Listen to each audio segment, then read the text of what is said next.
The questions that you need to ask are counterintuitive. And so this gets into one of the questions I know you and I wanted to talk about, which is, so what are some of the mistakes that people make when they use surveys to figure out, is there demand in the market? What do people want to buy? What language should I use to describe my products and services? What segments exist in my market? Well, the first big mistake that people make is they ask the wrong types of questions. They just ask the wrong types of questions that yield misleading data. And I'll give you an example. So at the end of the day, there's really only two types of information that someone, your customer, can give you an accurate answer for. And it has to do with two things. Number one is past behavior. So if you ask your customer, what did you do yesterday, right? What products have you purchased in the past?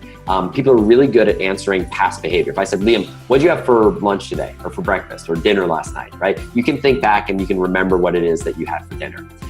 People are not good at projecting into the future. They're not good. Whenever you ask someone, what is it that you want? Like, what do you want to have for dinner tonight?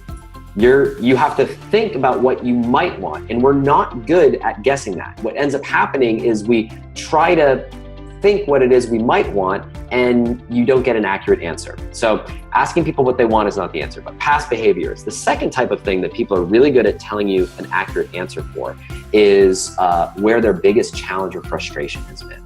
So if you ask someone, when it comes to losing weight, when it comes to, getting your iPhone to work the way you want, I got my iPhone right here. When it comes to, finding sparkling water that you really enjoy drinking, what's the biggest challenge or frustration that you run into?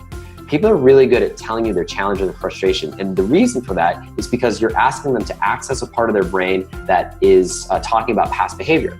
So challenges, frustration by nature is something that they've already experienced. So the first big mistake that people make with this ask method is asking the wrong questions. You want to focus on past behavior and frustrations and avoid asking what it is that people want.